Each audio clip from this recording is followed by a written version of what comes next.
All right, first ever track day in the 2022 Toyota GR86. This is the base trim. So we're on HP Primacy tires and the car is bone stock. The only things I changed were I got a Jackson Racing oil cooler before this event, September in Las Vegas, pretty warm.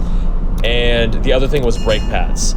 And I guess brake fluid as well. So brake pads, CSG C21 in the front, DS2500 in the rear, because CSG 11s were out of stock, but I eventually put the 11s in the rear. And so yeah, in terms of driving dynamics, essentially bone stock. What you're gonna notice is with these HP Primacy tires, they have no grip at all whatsoever. And as you're gonna see here, the car understeers initially at turn-in. And then if you give it a bit of gas, it's very eager to step out. And that's fun, right? The not so fun part is the understeer at corner entry. That's because we don't have much negative camber with the stock alignment. So later on, I did end up purchasing some camber bolts and improved tires. As you can see, more oversteer.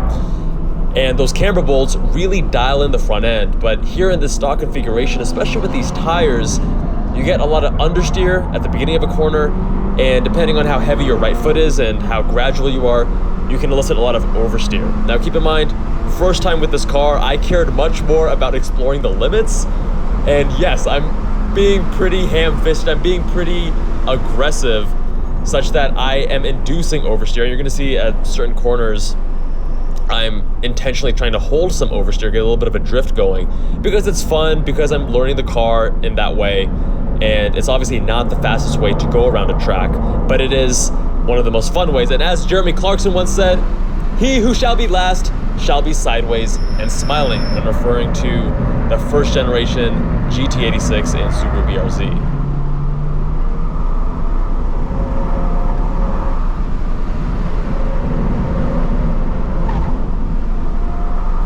A lot of this looks very slow because it is very slow. These tires are very low grip, but as you can see, I'm at the limit based on the having to correct oversteer as well as the screeching and getting some understeer. This is the limit of the tire.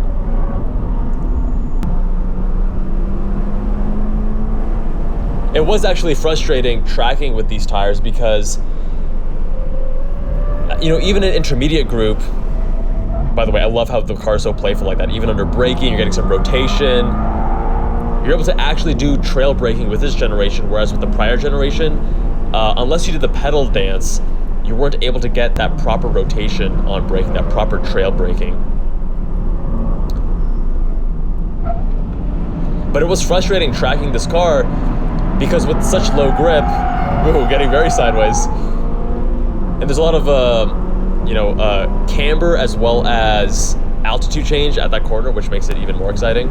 Oh, right-hander, probably getting an oil pressure drop, but I don't have any gauges because the car doesn't come with that from factory. But as we know, these extended right-handers can be dangerous.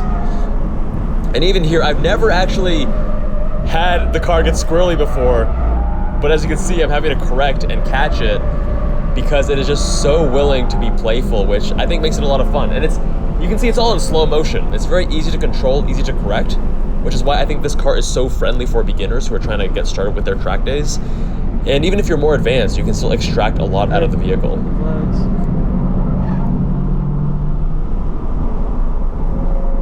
I was just saying holy understeer right there.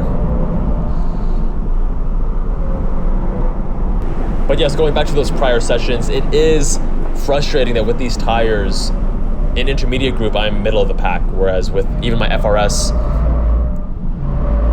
there we go, getting that sideways. That was a little bit messy, but we're having fun with it. We're exploring. Again, a lot of understeer that then can give way to oversteer.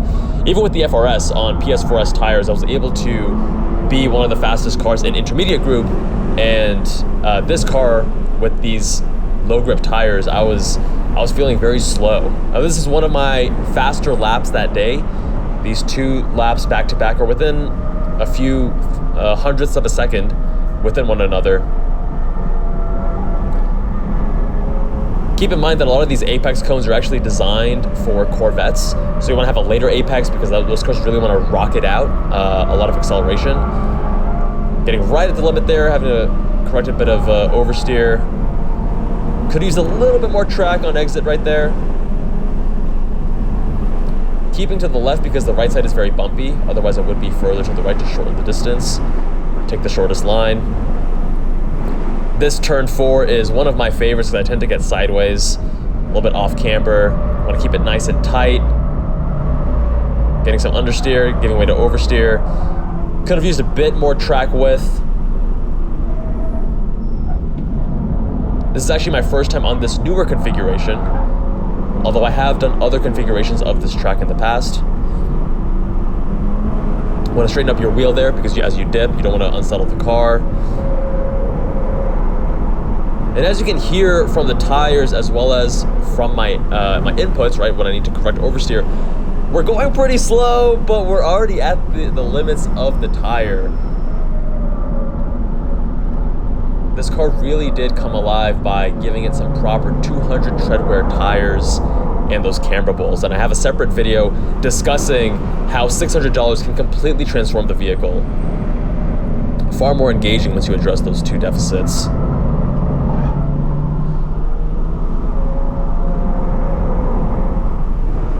Really like these back-to-back turns. These S's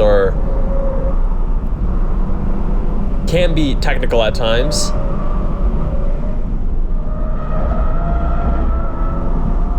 God, understeer. Up.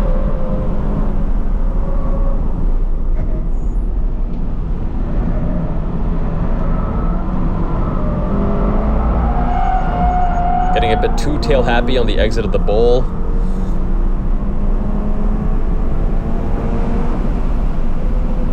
Definitely not the fastest way around. Trying to take these next 3 right-handers all as a single turn, a single arc. I'm happy with that. Gotta love these homes on the track. This is in Spring Mountain in Pahrump. People having their little 3rd, 4th, 5th homes out on the racetrack to enjoy themselves. Could have used a bit more track there on exit. Going past the berm, it is paved.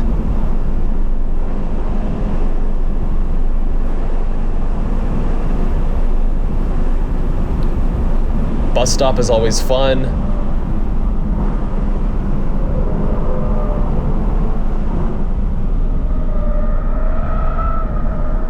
Couldn't quite turn it in as tightly as I wanted to.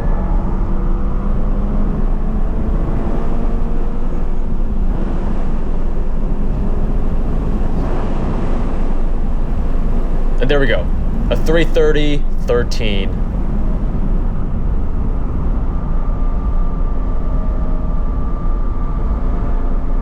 One thing I want to show you before this next lap, which is actually just a little bit faster, is right here on turn 2.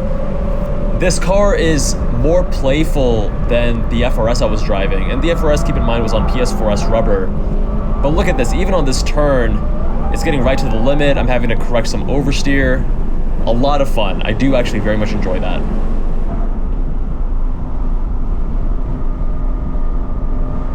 Now, another thing I want to show you is that, as you can see, there's a lot of understeer that then gives way to oversteer, which oversteer is a lot of fun, but when you have this polarity, you're gonna see it on this turn too. Your understeer, oversteer. It can be a little bit frustrating. And again, this is just the car out of the box, straight from factory. My favorite turn, turn 4. Trying to really toss it and get it sideways. I think I got black flag shortly after this.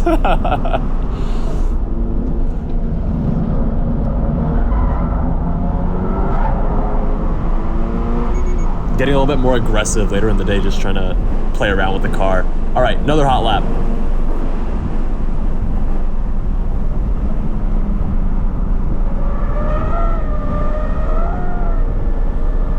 Keep in mind, with these lower grip tires, I'm not pulling as many Gs. I'm still getting a pressure drop, I'm sure, based on the recent data we've seen. But lower risk, I feel, with the lower grip and therefore less G-force compared compared to having 200 tread wear.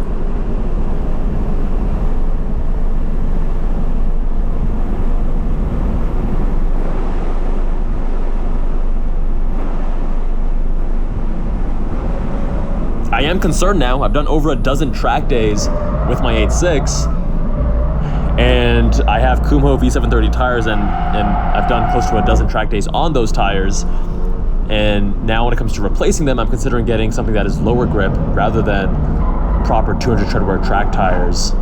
This is my fastest lap, and yet I got so sideways on turn 4. Obviously, there's a lot more time left on the table, but we were going more for fun rather than speed this day and exploring the car's limits. I do also put in liquid moly with every oil change. I'm pretty aggressive about my oil changes. I don't do more than 2 or 3 track days, which sometimes means just 1 or 1.5 weekends, because normally I do a weekend, 2 back-to-back days. Really trying to minimize the risk, because obviously an engine failure is catastrophic and something that we all want to avoid, not only because of the cost, but all the time and energy and headache associated with it. These S's in the other configuration have this beautiful rhythm to them that they're actually some of my favorite parts of the track right here. But here we turn right. Oh yeah, getting very squirrely. In the other configuration, you would have turned left there where I start getting squirrely.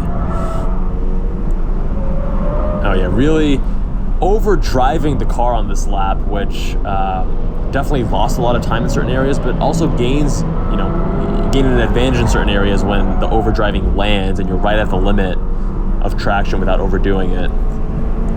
But tending to overdo it quite a bit on this lap.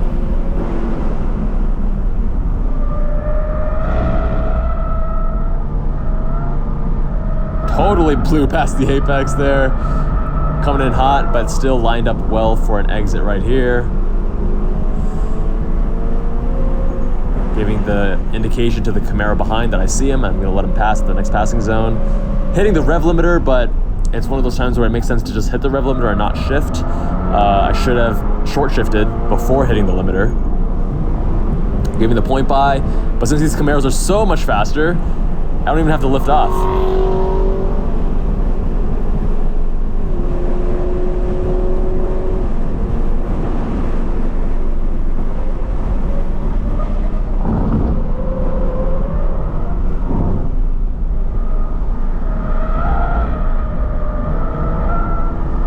Happier with the line on these at the end of this lap compared to my prior lap.